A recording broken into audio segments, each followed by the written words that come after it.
Welcome everyone to the Honest Review. Today we are going to be talking about the Sony PlayStation 5 DualSense Controller because it's no longer the Dualshock controller, it's the DualSense. So we're going to talk about what makes this controller different coming from the standard DualShock 4 layout, and there's something big that I think a lot of people are overlooking, and I want you to think about it. Just think about it throughout the course of this video. Why are there no official pictures of the back of the DualSense controller? We'll get back to it, we'll touch back on it, but just keep that in your head. So the DualSense is the biggest design overhaul that the DualShock has gotten in pretty much the whole lifespan of PlayStation. Even if we take a look at the controllers going all the way back to like the original PlayStation, and they just kind of ever so slightly changed in size and structure and what was put into them, but it's always been that kind of stereotypical layout and design and look for the DualShock controllers. So the first thing I noticed when I look at the DualSense was that the handles are slightly longer and the thumbsticks are fully nested in the controller. They don't jut out of the bottom anymore. The actual light bar has been moved from the top of the controller to the front, going around the sides of the touchpad, and they officially renamed the share button the create button. It's gonna do everything that the share button used to do and more, hence why they're rebranding it, because they're gonna be adding more features to the share button itself. There's a lot of talk about what they're possibly going to upgrade in the whole creation side of the PlayStation 5, but nobody really knows. A lot of the major speculation is whether or not they're gonna have better video editing on the console itself. So they've officially done away with the micro USB for charging. They're going to USB Type-C.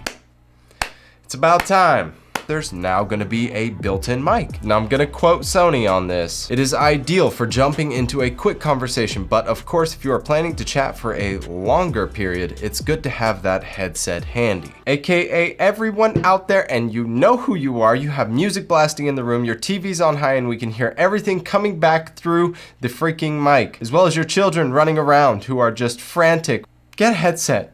Just get one. But then we really just got to take a step back and look at this controller for what they've actually done. They've widened it somewhat, they've lengthened it somewhat. Odds are, the way that they've designed it, it's gonna work for more hand sizes. And it's freaking beautiful. I like the futuristic space looking all white with the black accents running throughout. I think it's freaking gorgeous. I know some people aren't gonna like the whole futuristic look. I get it completely. If that's the case, then they're probably gonna have a bunch of different color options and maybe even some different texture options as well. There's no way that they don't release a bunch of different styles of this controller. There was one minor change that I noticed. If we look really closely at the back where the triggers are, you can see that there's no longer a spacer in between the triggers. Now there's just absolutely no space whatsoever, so there's a zero gap. Should probably make it easier to rotate between those two triggers because they're going to be closer together. But the real selling point of this controller is the DualSense, which is the new haptic feedback. Supposedly there's going to be a whole new level of haptic feedback in the DualSense controller. So if we were using a DualSense controller right now and we were playing a game where we were shooting a bow, supposedly there's a new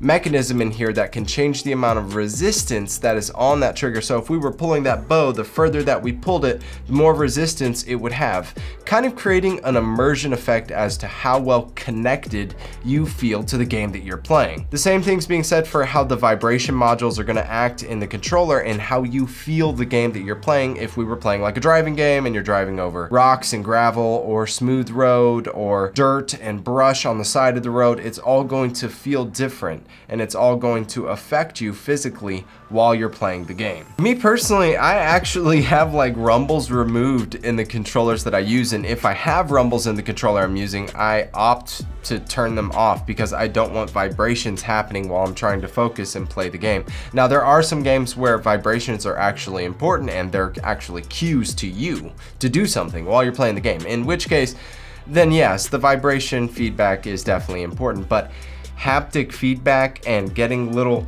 feelings of tension and differentiation and how the vibrations are in the controller, I'm just not sold on that being like the absolute best thing you could have done for the PlayStation 5 controller. I'm just saying the bar is high, okay? We're expecting great things.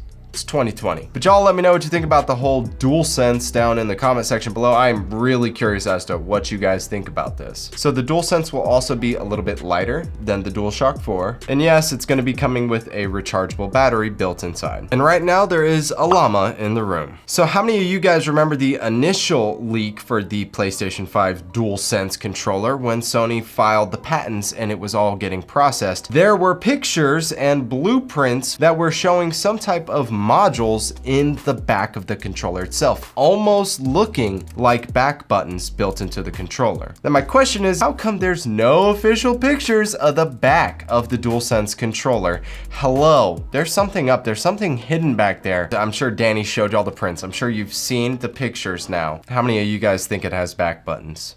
I really gotta know. And finally, we get to the real meat and potatoes of this video. Hello, Sony.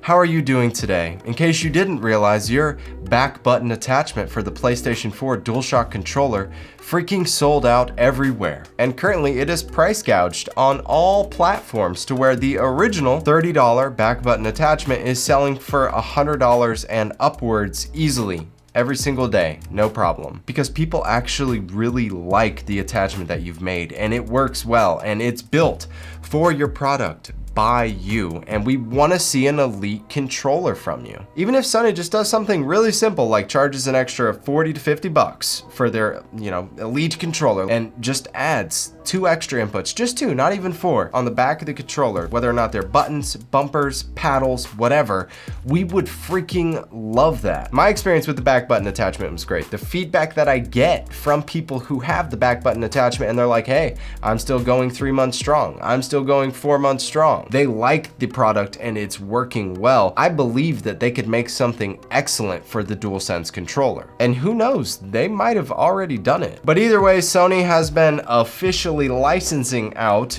to different companies like the Thrustmaster, Easy Swap, or the Astro C40. And these companies probably have to pay Sony to be able to call it a Sony licensed PlayStation controller. And then Sony doesn't have to do any of the legwork and design in making their own elite controller. I don't know, to me it just seems like the easy way out. But you guys make sure to chime in the comment section below. Let me know what you think about whether or not this next DualSense controller might have a sneaky set of back buttons on the back, or whether or not you think Sony's finally gonna man up and make their own elite controller, because I think we're all ready for it. We have some giveaways running on our Twitch and our Instagram. If you want to check that out, all socials will be linked in the description below. I do hope that you enjoyed our breakdown of some of the major changes. I'm sure it's not all of the changes, but at least the major ones coming from the DualShock 4 controllers into the PlayStation 5 DualSense. If you enjoyed this vid or it's helped you, please don't forget to like this video, subscribe to the channel, share the content. It is greatly appreciated. Notification Squad, you guys freaking rock. I look forward to seeing you all in the next one. Peace.